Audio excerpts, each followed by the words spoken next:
আমরা কল্পনাও করতে পারি নাই একটা নির্বাচনের পরে কার্টুন শেয়ার দেওয়ার জন্য হাসান ইনামকে গ্রেফতার করা হবে। মাননীয় স্পিকার, মাননীয় সদস্য, এক মিনিট মাননীয় স্পিকার, আমরা এমনি সুযোগ পাই না, সুযোগ দেওয়া হয় ঠিক না। আছে মাননীয় স্পিকার, আমরা কোথায় বলবো? আমরা যদি মাননীয় মন্ত্রীদেরকে জবাবদিহিতার আন্ডারে না আনতে পারি, আমাদের কথা বলার জায়গা একদমই সীমিত, 2 মিনিট 1 মিনিট 1 মিনিট 30 সেকেন্ড দেওয়া হয়।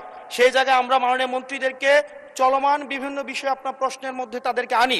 কিন্তু আমরা দেখেছি গত 2 সপ্তাহের সেশনে আমাদের এই যে তারকা চিহ্নিত প্রশ্নগুলো সংসদের কার্যপ্রণালীতে থাকলেও সেগুলো শুধুমাত্র টেবিলে দিয়ে দেওয়া হয়, যার ফলে আমরা মন্ত্রীদেরকে আমরা প্রশ্ন করতে পারি না। এবং আমি মনে করি এটির মাধ্যমে আমার অধিকার বঞ্চিত হচ্ছে, এবং আমি সম্পূরক প্রশ্ন করতে পারি না, আমি অধিকার বঞ্চিত হচ্ছি। যেমন চলমান ঘটনায় যেটি গুরুত্বপূর্ণ, আমরা কল্পনাও করতে পারি নাই একটা নির্বাচনের পরে কার্টুন শেয়ার দেওয়ার জন্য হাসান ইনামকে গ্রেফতার করা হবে। মাননীয় স্পিকার, সময়ের সাথে সাথে দেখা দেয় নিত্য নতুন প্রয়োজন, রেডি থাকতে হয় প্রতি মুহূর্ত। তাই এলো ইনোভার, যেন আপনি লাইফে থাকেন রেডি প্রতিদিন। Innova, designed for now. আমরা হাসিনার আমলে দেখেছি কটূক্তি করার জন্য গ্রেফতার করা হয়, কার্টুন শেয়ার করার কারণে। আমাদের চিফ হুইপ মহোদয় আমাদেরকে ইনভাইট করেছিলেন এই সংসদে, যে উনি বলেছিলেন তিমির এবং হাঙ্গর, এটা স্যাটায়ার করে বলেছিলেন, এটা আমরাও বুঝেছি, এটা উনিও বুঝেছেন। কিন্তু মাননীয় স্পিকার, দুঃখজনক বিষয় হচ্ছে যে এই কার্টুনটি শেয়ার করার কারণে আমাদের মাননীয় চিফ হুইপ মহোদয়ের এক কর্মী মামলা করেছে 25 ধারায়। যে মামলা 25 ধারায় যদি সংক্ষেপে বলি, আপনি মাননীয় স্পিকার, মাননীয় সদস্য, 1 মিনিট মাননীয় স্পিকার, আমরা এমনি সুযোগ পাই না, সুযোগ দেওয়া হয় ঠিক না। আছে আমরা কবে ট্রেজারি ব্রাঞ্চে যাব, 45 মিনিট ধরে কথা বলবো, অবশ্যই বলবো, সেদিন অবশ্যই ইনশাআল্লাহ আসবে। মাননীয় সদস্য, আপনি একটু শেষ করুন দয়া করে। জাস্ট 1 মিনিট মাননীয় স্পিকার, 25 ধারায় রয়েছে, যে বিধিতে মামলা হয়েছে 25 ধারায় রয়েছে যৌন নির্যাতন করা হইলে, সংক্ষেপে বলছি, তাইলে এই ধারায় মামলা করা হবে।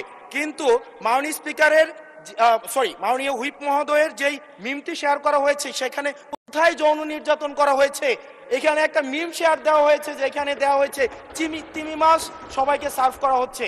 এবং এই ধরনের মামলায় আমাদের এই অভ্যুত্থান পরবর্তী সময়ে বিরোধী দল মতকে দমন নিপীড়নের জন্য গ্রেফতার করা হচ্ছে, এবং জামিনও দেওয়া হচ্ছে না।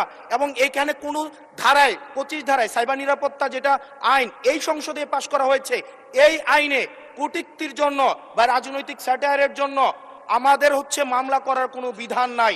সেই জায়গাতে এই প্রশ্নগুলো আমরা কাদেরকে করব? যদি আমাদেরকে আমাদের এই মৌখিক প্রশ্ন উত্তর পর্বটি যদি আপনারা বাদ দিয়ে দেন, তাহলে আমরা কাদের কাছে প্রশ্ন করব? এটা একটা মনোলগ সেশন হবে, এখানে সবগুলো স্ক্রিপ্টেড থাকবে, মন্ত্রণালয় থেকে যে উত্তর রেডি করে দিবে সেটাই। আমাদের মন্ত্রীরা কাজ করছেন, পরিশ্রম করছেন, কিন্তু আমাদের সাথে তাদের যে জবাবদিহিতার যে সম্পর্কটা, এই সম্পর্কটা এই সংসদে নিশ্চিত হচ্ছে না।